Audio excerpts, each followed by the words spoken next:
নমস্কার বন্ধুরা, সন্তাস কিচেনে আপনাদের সবাইকে জানাই অনেক অনেক স্বাগতম। আজকে আমি একটি মিষ্টি রেসিপি আপনাদের সাথে শেয়ার করব, দুধের সন্দেশের রেসিপি। আশা করি রেসিপিটা আপনাদের কাছে খুব ভালো লাগবে। চলুন দুধের সন্দেশের রেসিপিটা দেখে নিই। বন্ধুরা, দুধের সন্দেশের জন্য আমি এখানে 1.5 লিটার গরুর দুধ নিয়েছি। এই দুধটা আগে থেকে ছেঁকে নিয়েছিলাম।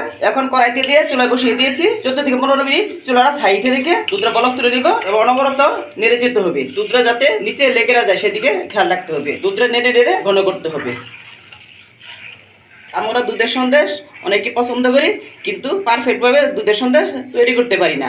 এই রেসিপিটা দেখলে আপনারাও যে কেউ দুধের সন্দেশ তৈরি করে নিতে পারবেন। এই দুধের সন্দেশ যে কোনো শুভ অনুষ্ঠানে, পূজা পার্বণে, এমনকি বিয়ের ডালা সাজাতেও দুধের সন্দেশ তৈরি করে নেওয়া যায়। 15 মিনিট দুধটা জাল করে নিয়েছি। এরপরে চুলা মাঝারিতে করে দিয়েছি। দুধটা অনবরত নাড়তে হবে যাতে সর না পড়ে। সর পড়লে দুধের জালি জালি ভাব হয়ে যাবে, তারপর সন্দেশটা আর ভালো হবে না। এই কাজটা বেশ সময় সাপেক্ষ, সময় নিয়ে কাজটা করতে হবে এবং ধৈর্যের সাথে করতে হবে এবং চুলার কাছ থেকে নড়া যাবে না। দুধটা ফোটাতে ফোটাতে ঘন করতে থাকবো। দুধটা 30 থেকে 35 মিনিট জাল করার পর এই পর্যায়ে হয়েছে। কড়াইয়ের সাইডগুলিতে যে সরগুলি লেগে যাচ্ছে সেগুলি চেঁচে চেঁচে নামিয়ে দিতে হবে এবং কড়াইয়ের নিচটা ভালোভাবে নাড়তে হবে যাতে নিচে লেগে না যায়। নিচে লেগে গেলে দুধটা পোড়া লেগে যেতে পারে এবং সন্দেশগুলি খেতে ভালো লাগবে না। তার জন্য সাবধান অবলম্বন করে সারাক্ষণ নেড়ে যেতে হবে। দুধটা বেশ ঘন হয়ে যাচ্ছে। এই পর্যায়ে একটি হাতা দিয়ে উঠিয়ে উঠিয়ে দুধটা নেড়ে দিব যাতে সরটা না পড়তে পারে। সরটা পড়লে সন্দেশগুলি সফট হবে না। দুধটা বেশ ঘন হয়ে গিয়েছে। এখন দিয়ে দেবো চিনি। 1.5 লিটার দুধের জন্য মেজারমেন্ট কাপের 1 কাপ চিনি দিয়ে দিব। এই চিনির মাপ সম্পূর্ণ পারফেক্ট। চিনিটা একবারে দিব, আস্তে দিতে থাকবো এবং নাড়তে থাকবো।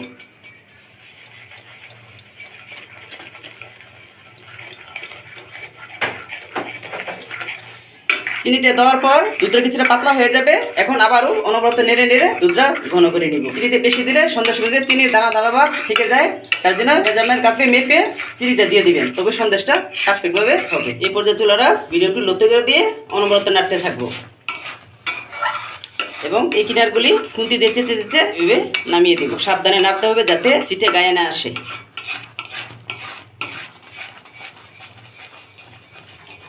দুধটা নাড়তে নাড়তে ক্ষীরে পরিণত হয়ে গিয়েছে।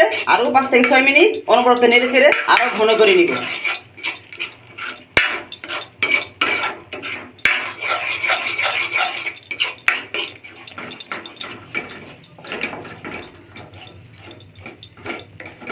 দুধের ক্ষীরটা ঘন হয়ে গিয়েছে। এই পর্যায়ে চুলা অফ করে দিব। ক্ষীরটা ঠান্ডা হলে আরও শক্ত হয়ে যাবে। এখন এই কাঠের খুন্তি দিয়ে নেড়ে চেড়ে ক্ষীরটা ঠান্ডা করে নিব। ঠান্ডা হলে ক্ষীরটা আরও শক্ত হয়ে যাবে। সন্দেশের ক্ষীরটা যে থালাতে নামাবো সেই থালা দিয়ে দিচ্ছি। ঘি মেখে নিচ্ছি, সন্দেশের পাকটা থালাতে লেগে না যায়। এই মাটির সাজগুলি নিয়েছি সন্দেশের ডিজাইন করার জন্য, তার মধ্যে ঘি দিয়ে মেখে নিব যাতে সন্দেশগুলি সেদ্ধ দেওয়ার সময় আর লেগে না যায়।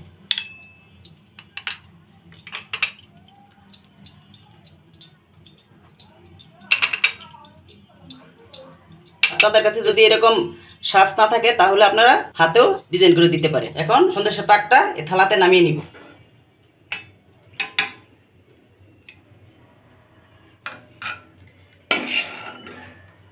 এই সন্দেশের পাকটা ঠান্ডা হওয়ার আগেই সন্দেশের শেপ দিয়ে নিতে হবে।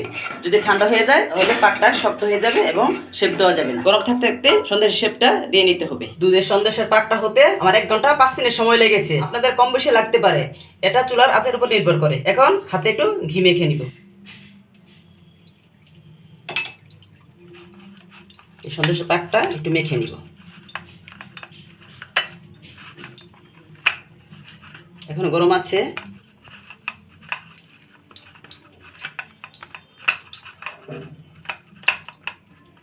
সন্দেশের ক্ষীরটা ঘি দিয়ে মেখে নিয়েছি। এখন অল্প অল্প করে ক্ষীর নিয়ে প্রথমে গুল গুল করে নিব। এইভাবে হাতের তালুতে দিয়ে গুল গুল করে নিব, গুল গুল করে রেখে দিব।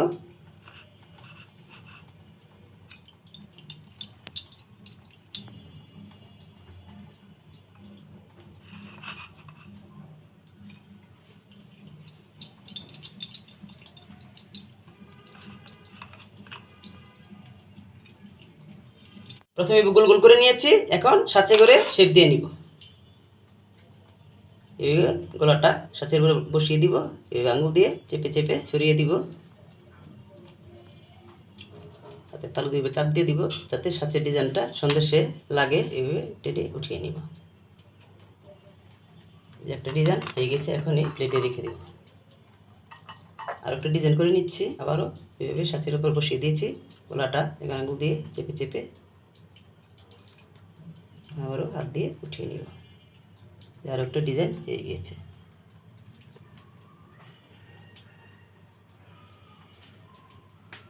আপনারা এই সাঁচের উপরে সন্দেশের গোলাটা দিয়ে এইভাবে হাত দিয়ে আবার ডিজাইন করে দিতে পারে, অন্য আবার একটা ডিজাইন হয়ে যাবে। এই যেভাবে করে দিচ্ছি।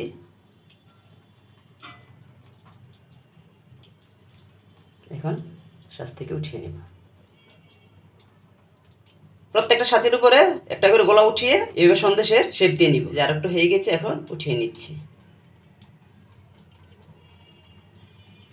বন্ধুরা একে একে সবগুলো সন্দেশের শেপ দিয়ে নিয়েছি। বন্ধুরা তৈরি করে ফেললাম সুস্বাদু দুধের সন্দেশ। এই সন্দেশগুলো আপনারা নববর্ষ বা যে কোনো শুভ অনুষ্ঠানে পরিবেশন করতে পারেন। দেখুন সন্দেশগুলো কত সুন্দর হয়েছে, ডিজাইনগুলো কত ভালো হয়েছে।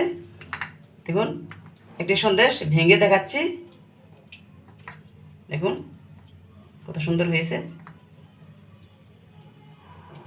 এবার ডিজাইনটা কত স্পষ্ট হয়েছে।